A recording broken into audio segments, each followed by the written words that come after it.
Hey, what's going on, everybody? Brent Heighton here, coming at you on this Wednesday morning, talking 8 games around the association. Before we hop into the games, quick reminder, please make sure you're hitting that like and subscribe button down below. Also, make sure you're heading over to my Twitter page or my Patreon page and taking advantage of the options I have available to sign up for my content and projections if you're not already signed up. But we are going to hop into those 8 games, starting with Orlando at Detroit. Detroit 3.5 point favorites in this one, 205.5 over under. Mo Bamba is questionable for this game. Mo Bamba is doubtful for this game.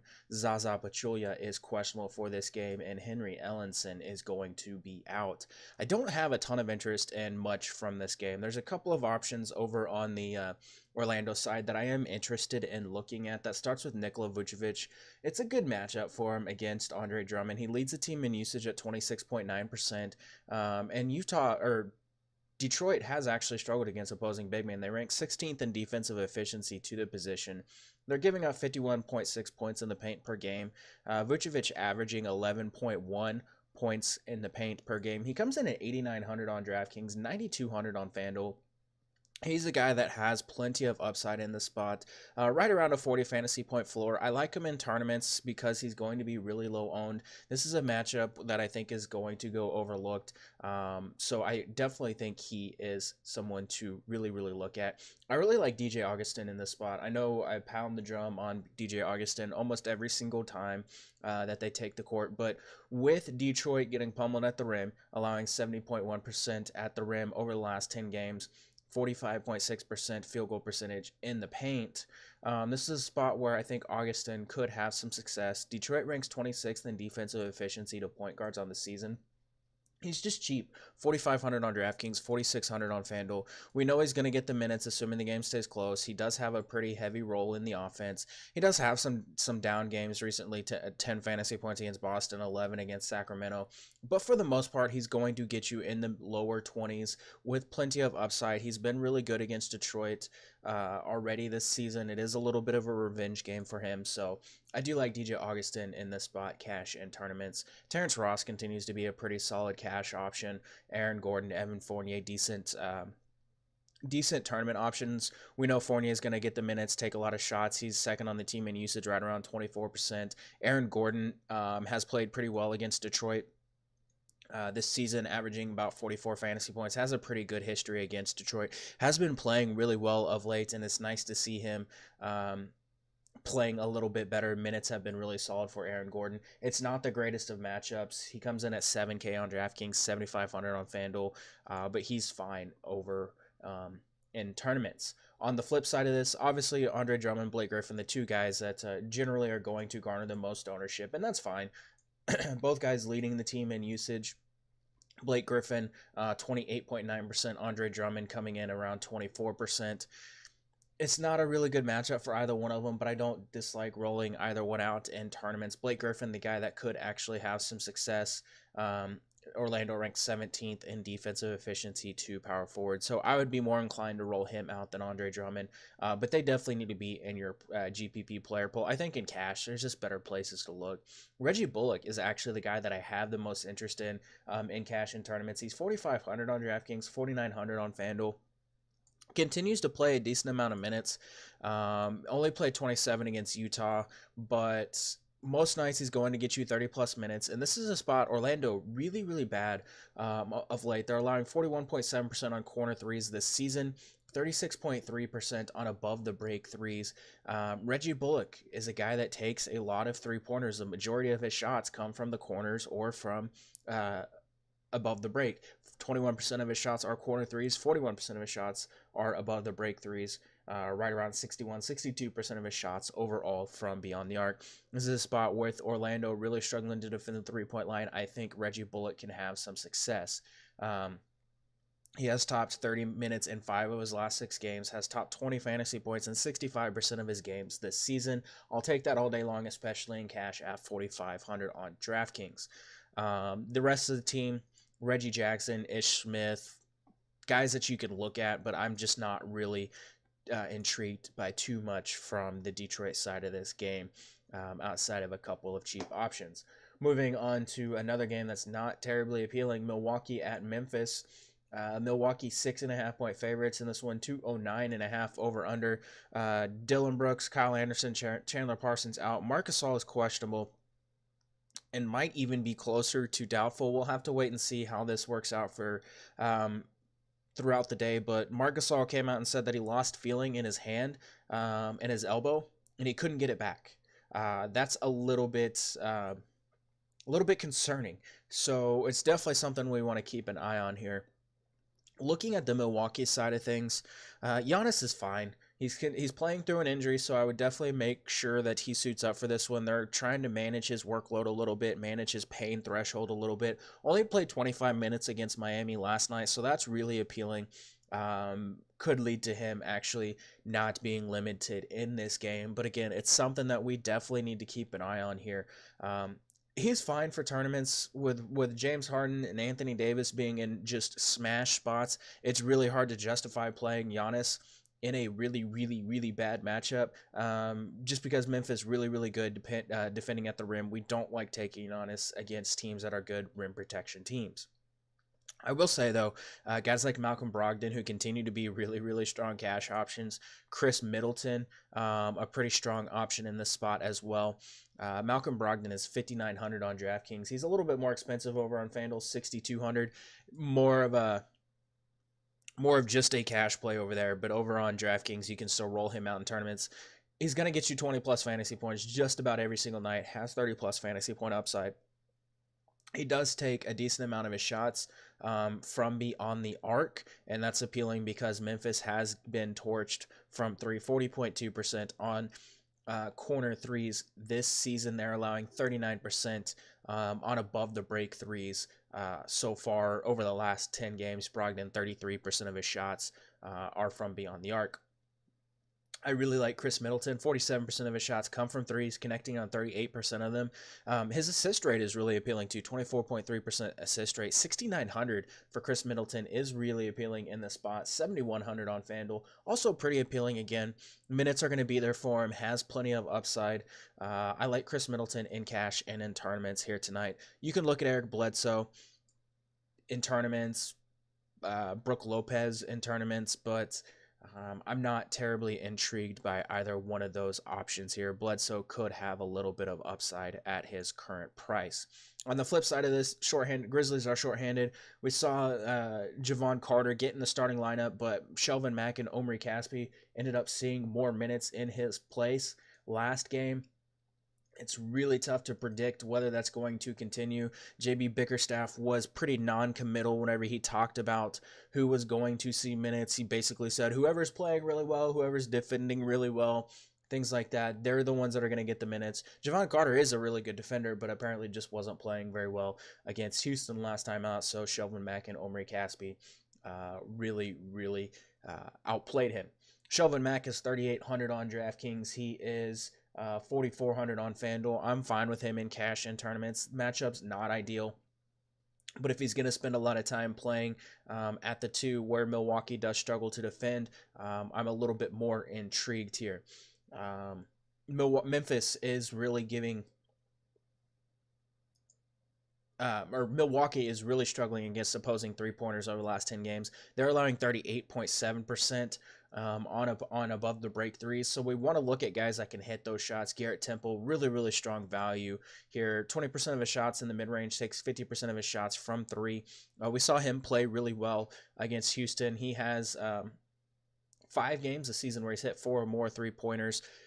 This is a spot 3,700. I feel pretty confident that he's going to play a decent amount of minutes and be a pretty strong value. I have interest in him. Again, 3,700 on DraftKings, 4,100 on FanDuel. More of a cash option. You're looking for more upside whenever you're trying to punt guys below 4K. So don't ask me if I like him as a tournament play, if he's in play in tournaments. You can use him. That being said, he just doesn't really have tournament winning upside. I'd rather look elsewhere for tournaments. I don't have a ton of interest in Jaren Jackson and Omri Caspi given Milwaukee's rim protection.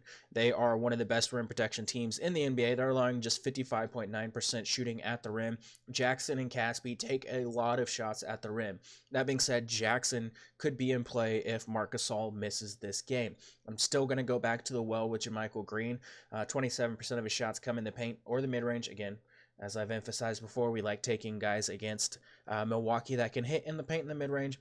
24% of his shots come from three. Did get in a little bit of foul trouble. Didn't see a real minutes boost against Houston, but does have rebounding upside, does have double-digit point upside. I really like JaMychal Green once again in this spot.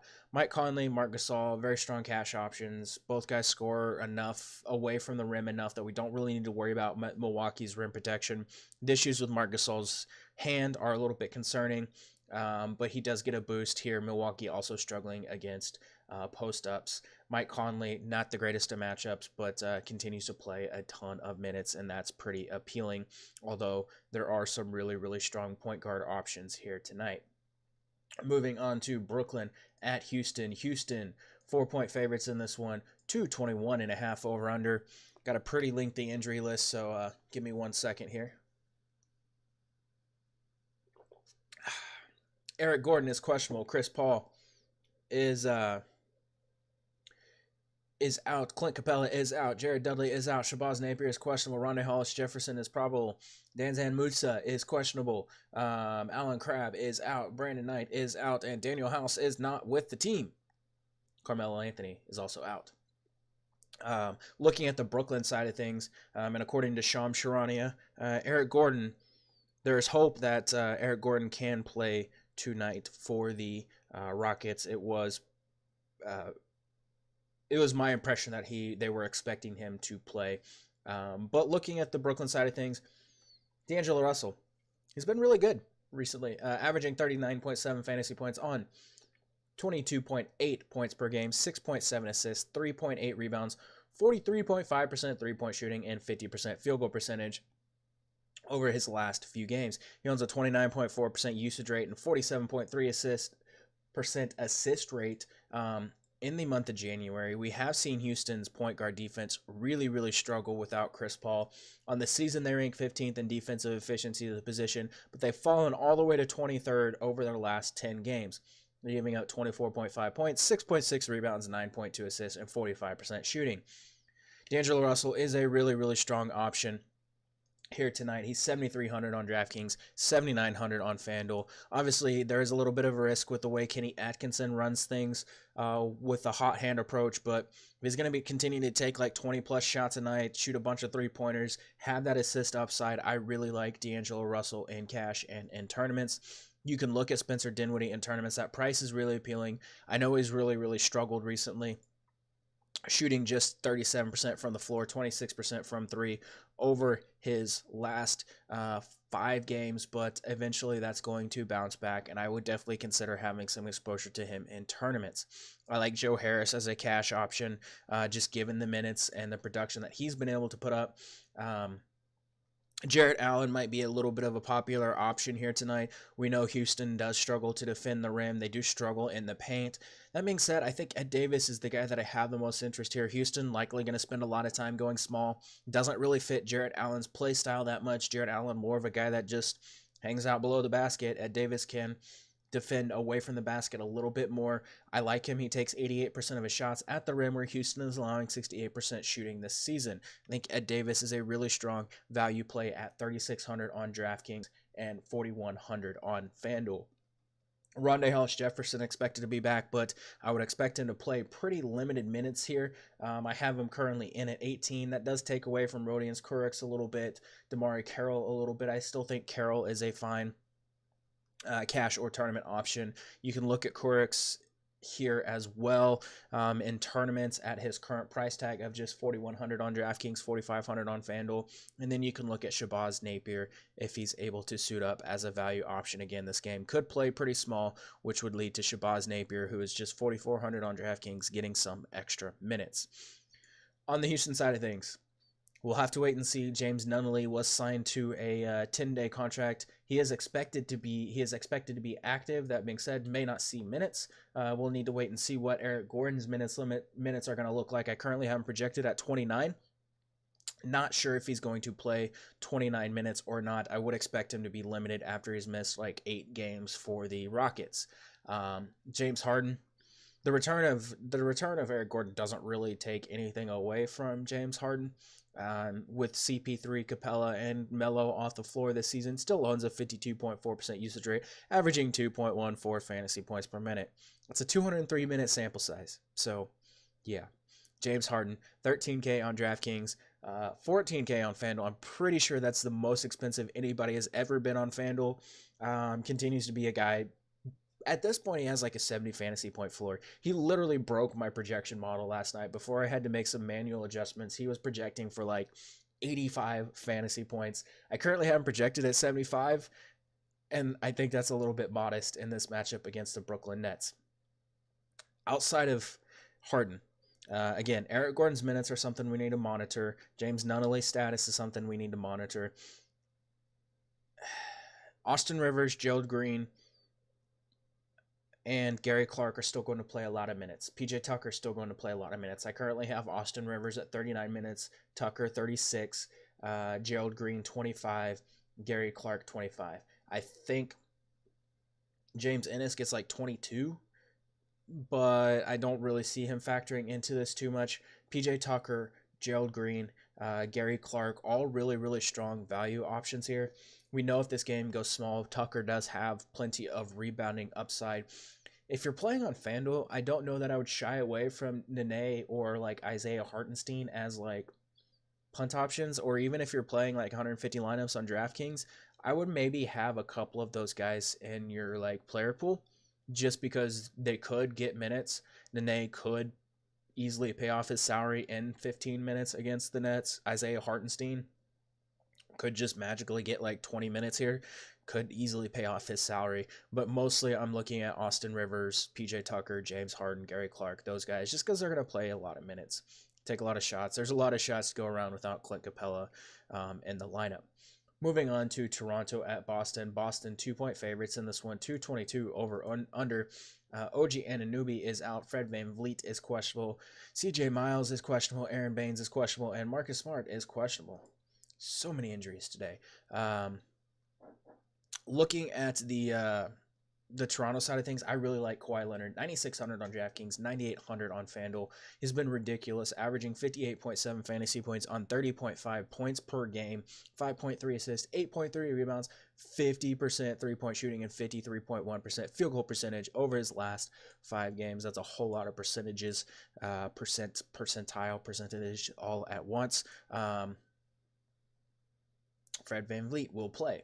Cool. Boston's been torched by opposing high usage players. We've seen opposing small forwards shoot 40% from 3 against them. We've seen wing players that can drive, really, really punish the Celtics because they're giving up a really high percentage of shots in the mid-range. So far over the last 10 games, they've allowed 45% shooting in the mid-range. Or in the paint. He takes 28% of his shots in the paint. I really love Kawhi Leonard in this spot. He's not going to have a lot of ownership because of the 241, 242 over-under game that we're going to get to here in a little while.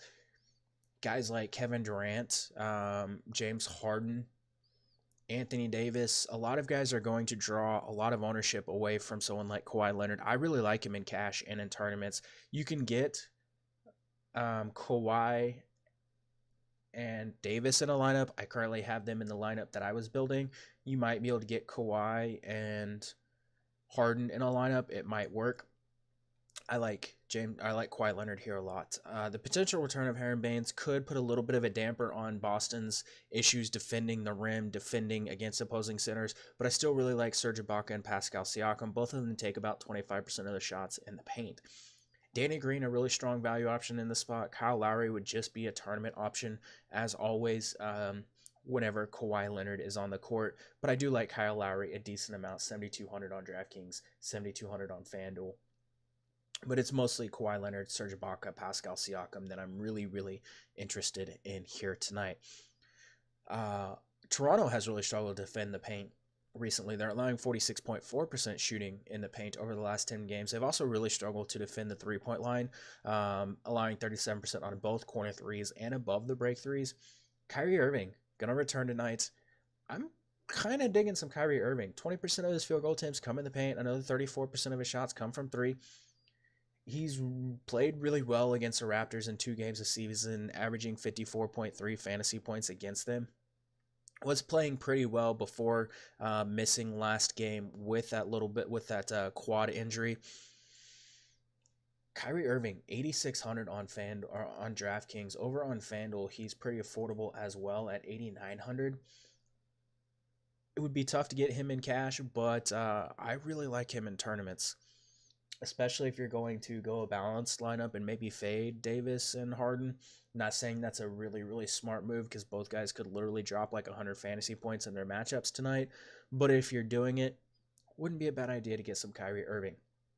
Marcus Morris, my second favorite Boston option most nights, has really struggled against Toronto this season. 61% of his shots come in the paint or in the mid-range. I still think he's a really good tournament option, especially at his price. He's 5,700 on DraftKings, 4,900 on FanDuel. That's pretty appealing here tonight. I like Jason Tatum. Has struggled a little bit recently, but also takes a decent amount of his shots in the paint. He's 6,600 across the industry. He's a pretty strong cash and tournament option. Al Horford at his price, 5,900 on DraftKings, 6,400 on FanDuel, takes 19% of his shots in the paint, but he's also boosted by the fact that Toronto has struggled against centers over the last 10 games, but also he has rebounding, he has assist upside, he can get you those peripherals. He's been really good against Toronto in 2 games this season. Minutes are going to be back up over 30. I have some interest in Al Horford here tonight. Moving on to San Antonio at Dallas. Dallas 1-point favorites in this one, 218.5 over under.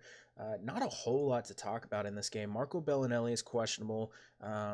Rudy Gay, who was without a timetable to return a couple nights ago, is now probable for this game. And Dennis Smith Jr.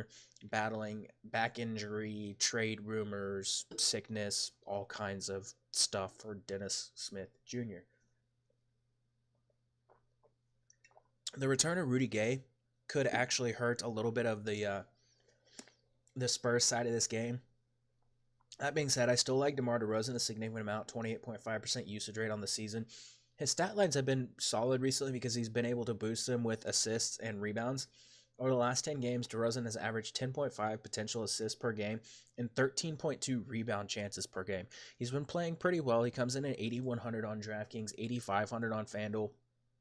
Obviously had a down game against Charlotte, a down game against OKC, down game against Memphis, but prior to that was playing really well. I still have a lot of interest in DeMar DeRozan here tonight. I think this is a spot where he could have some success. Dallas has been outstanding against opposing big men. That being said, LaMarcus Aldridge always fine in tournaments, 8,300 on DraftKings, 8,900 on FanDuel.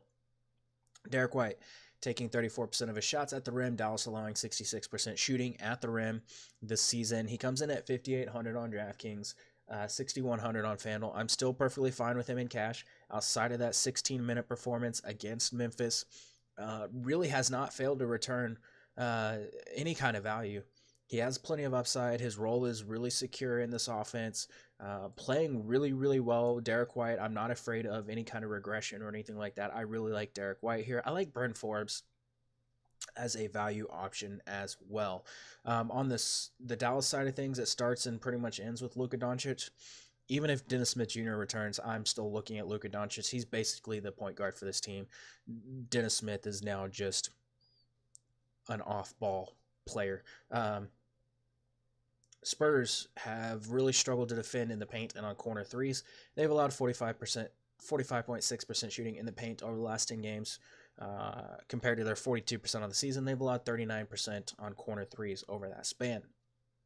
Luka Doncic, 27% of his shots come in the paint. He leads the team in drives per game at 11.9. He has topped 40 fantasy points in 6 of the last 10 games, including 4 straight, and has averaged 24.2 points per game over his last 6. He's still somewhat affordable for the floor. He has 8,400 on DraftKings, 8,700 on FanDuel. I have a lot of interest in Luka Doncic. Again, someone that more of a tournament option in the spot because of how lineup construction is probably going to shake out. But he's still a pretty strong option here. Wesley Matthews, Harrison Barnes, ideal cash game plays in the spot. Barnes, Matthews, two guys that do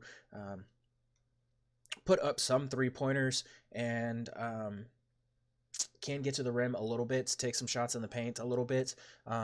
But again, it's really just the spot where I'm mostly looking at Luka Doncic. Maybe Maxi Kleber if Dennis Smith Jr. is out. Maxi Kleber 4,600 on DraftKings, 4,600 on FanDuel. The minutes should be there for him. It's just a matter if he's able to produce, but he does take a decent amount of his shots as corner threes. And as I mentioned, San Antonio really struggling to defend corner threes, 39% over their last 10 games. This game's just not terribly appealing. There's better places to look tonight. Moving on, Cleveland at Portland. Portland 12.5-point favorites in this one, 217.5 over under. David Nwaba out, Mo Harkless questionable, Larry Nance and Kevin Love out for this game. Cleveland's rolling out 10 players per night. Cleveland is an absolute disaster. His team is terrible. There's not a whole lot to really like outside of like 4 guys. Tristan Thompson, Cedi Osman, Jordan Clarkson, Alec Burks. Those are the guys that I'm pretty much going to be looking at every single night. Tristan Thompson averaging 30.5 fantasy points on 10 points per game and 10.8 rebounds per game, just 29.5 minutes per game over that span. So it's not like it's not like he's playing a ton of minutes still.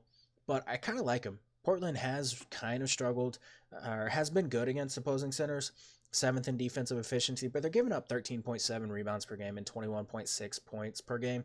I like him at 6,200, 6,400 on FanDuel.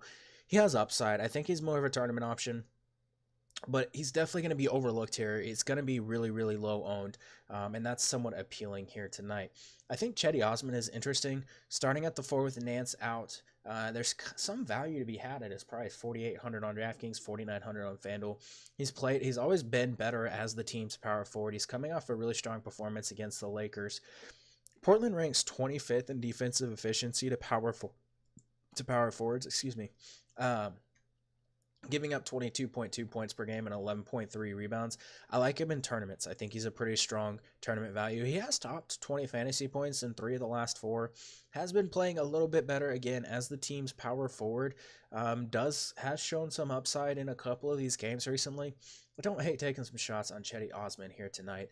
Jordan Clarkson, Alec Burks, the guys that I'm intrigued from when it comes to backcourt players. Clarkson, near 30% usage rate off the bench. Both of these guys take about 27% of their shots as above the break threes. Portland allowing 37.3% on above the break threes. Clarkson, 5,500 on DraftKings, 5,800 on FanDuel. Alec Burks, 5,200 on DraftKings, 5,500 on FanDuel. Coming off a double-digit rebound performance, has been rebounding really, really well recently. Scoring pretty well as well. It's not a terrible spot for him. I don't hate taking some shots on Alec Burks or Jordan Clarkson. The flip side of this, you're looking at basically Lillard, McCollum, Aminu, and Nurkic. Lillard should absolutely feast here. Cleveland allowing 68.1% field goal percentage at the rim. Lillard takes 35% of his shots at the rim. It's a really good spot for him. He's 9K on DraftKings. That's kind of tough to pay for given how lineup construction is probably going to shake out tonight. But he's also 10-1 on FanDuel. That's definitely really tough to pay for. But over 40 fantasy points in 3 straight, has been playing a little bit better. Cleveland has given up at least 123 points in 4 straight, or prior to the Lakers game, had given up 123 points at least in 4 straight games and 111 or more in 8 straight prior to that Lakers game. Cleveland, 30th in defensive efficiency to opposing point guards. Really, really good spot here for him tonight. I don't hate CJ McCollum in tournaments, 6,600 on DraftKings, 6,500 on FanDuel. Going to be a little bit of a GPP pivot off of Klay Thompson, who I'll get to in just a few minutes, who is going to be really, really popular. Cleveland, 22nd defensive efficiency to shooting guards. They've allowed him to shoot 43.4% from the floor. I mentioned Al-Farouq Aminu, 5,300 on DraftKings, 5,900 on FanDuel. Really strong, really good way to get exposure to this game. Al-Farouq Aminu has topped 20 fantasy points in each of his last 10 games. Cleveland surrendering 23.8 points per game on 52.5% shooting and 41.7% shooting from beyond the arc to power forwards on the season. It's a really, really good spot for Al-Farouq Aminu. Really, really strong cash and tournament value option here tonight. Cavaliers pretty solid on the boards and against opposing centers. Yusuf Nurkic, not the greatest of spots, but again, someone that you can look at in tournaments, more of just a GPP option for me tonight, large field tournament type play. Looking at the Utah Jazz at Los Angeles Clippers, and it just feels weird to say that LA Clippers, Los Angeles Clippers. It just doesn't roll off the tongue very well. Anyways, Rubio, Exum, Tabo, Luke Richard, and Bob Mute, and Raul Neto all out for this game. That means Donovan Mitchell, once again, a top tier option. Continues to dominate the team's usage, has topped 50 fantasy points in 3 of his last 4 games. Did struggle a little bit against the Pistons, still had 40.75 fantasy points, but shot 9 of 21 from the floor. 9,100 on DraftKings, 9K on FanDuel for Donovan Mitchell. Really, really strong spot here for him tonight. 37.3% usage rate, 1.22 fantasy points per minute whenever you have Neto, Exum, and Rubio off the floor. Opposing ball handlers have ripped the Clippers. They rank 21st in defensive efficiency to them. Donovan Mitchell, a really, really, really good play here tonight. Again, 9,100 on DraftKings, 9K on FanDuel. Royce O'Neal, again, going to play a lot of minutes. We did see, basically, we saw what I've expected out of Royce O'Neal this entire time, and that was 9 fantasy points against Detroit. Played 27 minutes in that game, didn't take a shot. Royce O'Neal, definitely a risky option here. Gonna play a lot of minutes, should play a lot of minutes, but kind of off the radar at 4,500 on DraftKings and 4,600 on FanDuel. Outside of maybe if you think he's going to be super highly owned, you can roll him in cash. I really like Derek Favors and Rudy Gobert here. Clippers giving up 14.8 second chance points per game, 51.2 points in the paint, and 45.7 rebounds per game. Gobert coming off 25 rebounds. 25 rebounds against the Pistons. Gobert coming in at 8,500 on DraftKings, 9,900 on FanDuel. Really, really strong cash and tournament play here tonight. I'm going to be trying to get Rudy Gobert or Derek Favors in my lineup. Maybe some Jay Crowder. I want a shot at the rebounding upside for these guys here. Again, I think both of these guys have potential to pull down a lot of rebounds in this spot here. Looking at the Clippers side, I don't really have a whole lot of interest against Utah. They're 102.7 defensive rating over the last 10 games. The only guys that I'm really interested in are the guys that can hit a three-pointer, just because Utah allowing 37.3% on above the break threes this season. That would lead towards Tobias Harris and Danilo Gallinari.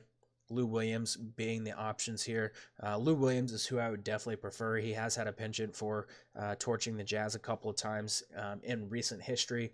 30% usage rate off the bench. Can have some success here. He comes in at 6,100 on DraftKings, 6,500 on FanDuel. Would just be a tournament option. So would Gallinari and Tobias Harris. There's just better places to look here tonight. I will say it would not shock me if like Boban got in the lineup here, because, you know, Rudy Gobert. If we get word that he's going to get in the lineup, I don't hate taking a shot on him at 3,100 on DraftKings or using him as a punt play on FanDuel. But yeah, I'm just not really intrigued by this game too terribly much outside of the Utah side. Looking at the Pelicans at Warriors, this is the game where we're going to have a ton of ownership. The only injury news we have is obviously DeMarcus Cousins. Gonna miss this game. Expected to be back in a couple of days. Davis has scored at least 30 points in 4 straight games in 8 of his last 11. Anthony Davis, 11-8 on FanDuel, 13-7 on 11-8 on DraftKings, 13-7 on FanDuel. A fantastic option here tonight. Might even like him a little bit more than Harden, given the pace of this game, the high total, and all that good stuff. Warriors ranked 21st in defensive efficiency on the season. Anthony Davis is going to smash here. I seem to recall a recent game for him last season. I think it was at Golden State where he put up like 98 fantasy points. Let me go ahead and pull that one up real quick, because kind of feeling like this could be one of those games here. Anthony Davis against Warriors last 3 seasons. Might not have been last season. Might have been. It was a couple seasons ago. It was 80 fantasy points. back in 2016 at 45, 67, 56, 70, 54, 51, and 80. I still really like Anthony Davis here tonight. He might draw some Draymond Green defense. That's a little concerning. But yeah, he's matchup proof. Julius Randle, really, really strong option if you're going to fade Anthony Davis. Has been playing really well. Had a down game against Memphis. Whoop-de-doo. But 40-plus fantasy points in back-to-back games. Still getting a decent amount of minutes, even with Nikola Mirotic being back. I really like Jrue Holiday, 8,200 on DraftKings, 8,600 on FanDuel. One of my favorite upper-tier options. Warriors, 21st in defensive efficiency to opposing shooting guards. Their lack of rim protection is a boost to Holiday, who takes 41% of his shots at the rim. The Warriors have allowed a league-high 41.7% shooting on three-pointers, on above-the-break threes. Over the last 10 games, that's a boost to Mirotic and Each one more let me down against the Timberwolves. 4K on DraftKings, 4,300 on FanDuel. I still really like him as a tournament option here tonight, maybe even a cash value.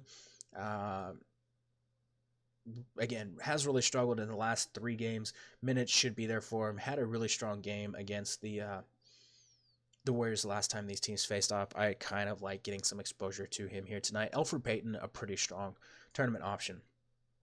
On the flip side of this game, Pelicans, 114.7 points per game allowed to opponents. They rank, what do they rank? 28th in defensive efficiency to small forwards. Have allowed them to put up 23 points, 8.1 rebounds, 4.1 assists. Pretty big boost to Kevin Durant, who has only failed to top 40 fantasy points in 3 times over his last 10 games.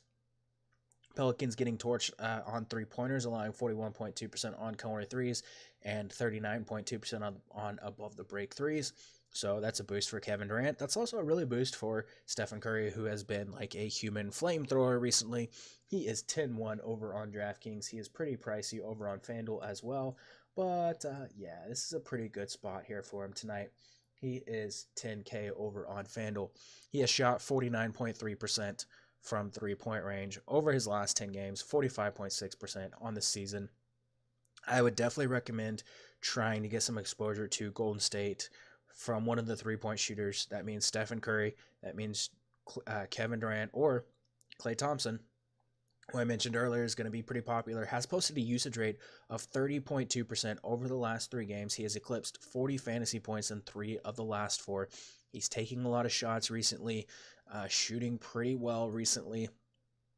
Over his last 5 games, 55% from the floor, 46.2% from 3. I told you he was going to regress back to being Klay Thompson, and he has done just that, taking a ton of shots. Did struggle against Dallas, but he's scoring. He's scoring a lot, and that 30% usage rate over the last 30 days last 3 games is something people may not catch on to. So I really like Klay Thompson, just 6,500 on DraftKings, 7,400 on FanDuel. Really tough to fade that price tag. Draymond Green, pretty much been a complete disappointment since returning from injury. Always at risk to getting some foul trouble, especially going up against Anthony Davis and Julius Randle. That is a little bit concerning, but at 6,400 on DraftKings, 7K on FanDuel, really appealing in tournaments. Probably sticking to him just in tournaments here. Kevon Looney, really strong game against Denver. Do expect him to play right around that 24, 25-minute mark, assuming he stays out of foul trouble. Has topped 30 fantasy points in 2 of his last 3. Really good way to get some cheap exposure to this game. And then you can look at Jonas Jerebko or Andre Iguodala in tournaments. Somewhat surprising, Iguodala, 3,900 on DraftKings, 4,300 on FanDuel, has been playing really well of late. Over 20 fantasy points in 3 of the last 4 would be a pretty cheap way to get some exposure here. If he can get a couple more, if he can get like 22, 23 minutes, had a pretty solid game against New Orleans last time these teams played off. So more of a cash guy, I guess, or a FanDuel drop score option. But not a bad way to get some cheap exposure to this game. But that's going to do it for tonight or today. I will be back on Friday. Tomorrow is a 6-game slate, but one of those games is the early London game at like 11 or 12 o'clock in the afternoon. So I'm not going to cover that one. So just 5 games on the main slate tomorrow, which means I will be back on Friday. And good luck in all your contests tonight.